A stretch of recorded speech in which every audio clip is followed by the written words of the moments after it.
And we are back. As you know, I prefer the PlayStation 1 version because honestly, this game has better feel of soundtrack. It has way better coded conversations. I don't know why they had to re-record. Oh crap, I did this wrong. Yeah. But they're not gonna kill me. I can hide back here, and it'll be like I was never there. Anyways. Yeah, this game is all about hiding, so don't go fighting people and stuff too much. So yeah, I think they had to re-record because when you listen to the conversations, coded conversations in the GameCube version, because that's the other version, it's called Twin Snakes, as I think I have already mentioned. Camera? And they kind of suck, with all honesty. It's kind of like this example, like for example, they just go like, instead of like snake, they just go like snake, and you feel like, huh? Like, do they really mean what they're saying? Like, it just doesn't sound right. There are some cutscenes, very rarely, that have improved, that look way better. I'll be showing you those cutscenes as we go through this game, so that you guys have a better view of both games. Of course, I'm not going to be showing you the crappy stuff, just going to show you the good stuff. If you use the L2 buttons, you're going to be viewing all of the stuff that you have been gathering. The L2 will be the equipment, the items, and the R2 button will be the weapons. That's how this game works. I'm going to be using the second floor ventilation shaft because the downstairs is worse. There's a guy guarding the entrance, and there's also a camera. So I will have to kill the guy and then throw a chaff grenade, which I'm going to show you later on how they work. That's the grenade that I got on the light thingy. That base must have some kind of ventilation system to recirculate the air. There should be air ducts around there somewhere. They must need a lot of power to run the base. Yep. There's probably a diesel generator somewhere. And since generating electricity requires oxygen, they're giving us a class of how ventilation works. You're not gonna believe this, but they shot down the F-16s we were using as a diversion with a Hind D. That is complete fiction, by the way. If we try something like that again, the Hind D is a Russian helicopter. Snake, hurry up and get in there. And that Hind will it be really coming doesn't back soon. stand a chance against F-16s, which travel faster than the speed of sound.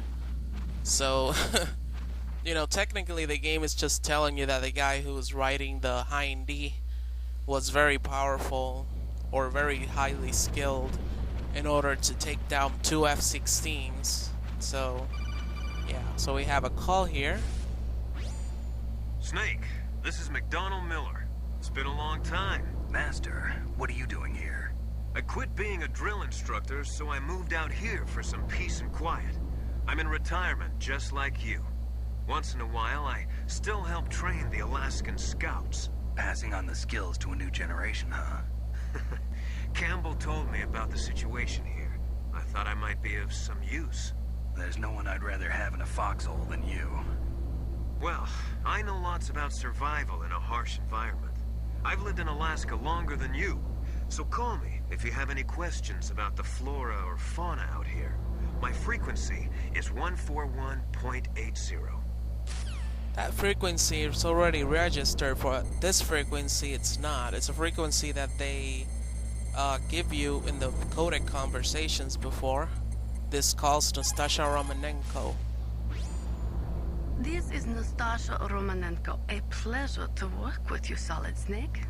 You're the nuclear specialist that the Colonel mentioned? That's me. You can ask me anything about nukes that you want. I am also a military analyst, so I have an extensive knowledge of weapon systems as well.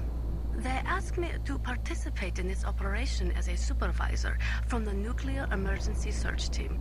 I was happy to accept. We must not allow terrorists to get their hands on nuclear weapons of any kind. hope I can help you to stop them. You're a tough lady. Those terrorists are serious about launching a nuclear weapon? The world cannot stand by idly and allow that to happen, and neither can I. Unfortunately, all I can do from here is provide you with information. Hopefully that'll be enough. Another soldier here wouldn't make a difference anyway. It's good to work with you, Nastasha. Same here, Snake. Rawr. So basically when you want to call someone, all you do is press the select button, as Campbell already said, and then you push the D-pad down and you'll have all of the numbers registered. As right now we call Nastasha in here, this ventilation thingy. Oh, there's gonna be a cutscene here. Oh my god, so many cutscenes. I moved the DARPA chief to the cell in the first floor basement. What about the vent shaft cleaning? They just opened the vent covers. They're about to start spraying for rats. First floor basement ventilation shaft. Shut those covers as soon as they're done spraying. Also, keep your eye on that woman in the cell. Don't get careless now. Woman in the cell? Did something happen? There's an intruder. Really? He's already done 3 people. He's killed 3 people? Yeah. Say he's using stealth, too. Stealth? There's an intruder besides me? Anyway, I want you to increase the security detail on the chief. So basically when you push the select button, you push the D-pad down and you'll have all of the numbers registered there. You call Mei Ling and save the game. Now there's a little trick about Mei Ling. When you call her and save the game, she doesn't save the game as right now as we are right here in this spot. No. She saves the game in the last zone that you came through. For example, if I call Nastasha inside this ventilation shaft, save the game will be saved before I call Nastasha on the first zone. Now if I exit this ventilation shaft, everything that I did in here will be saved. And that's how the saving works in this game, so remember that. Oh crap, he's just gonna give me instructions to go down, whatever.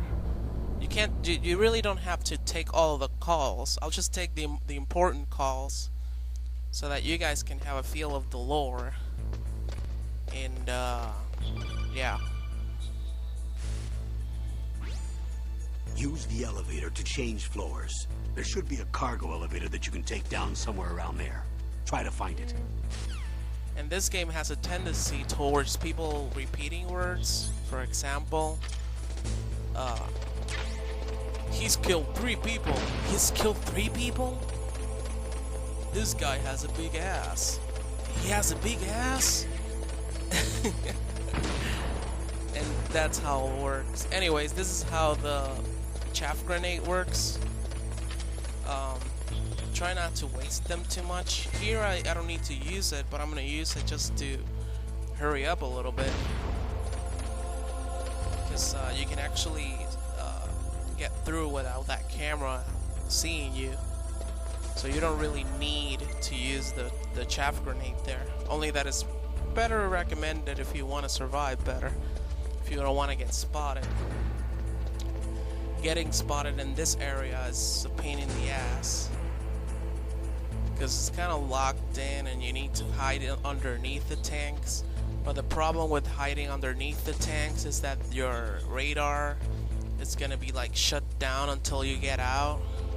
And that way you don't know if there are people outside when you try and get out of the underneath the tank. But if your intruder level is a 99 red, they're gonna throw grenades underneath the tank. So hiding is useless if they already know where you are hiding. Crap. I was kind of desperate because that guy was coming at me. But it wasn't this floor, it was on the first floor basement, B1. So now we're very close to the DARPA chief. When we get there, there's gonna be a lot of cutscenes. Look at the Look radar. at the radar. It's picking up the DARPA chief. He's Yeah, the green dot. there's a green Hurry dot and on the rescue screen. him. I'm gonna show you a little trick here. If you get close to the wall, bam. So that's the DARPA chief. The game kind of gives you this little trick, so you know, so you can get a see, you know, to see the guy. So this is where we're gonna be going up, and I'll save the game here. So I'll see you guys next time. Bye bye.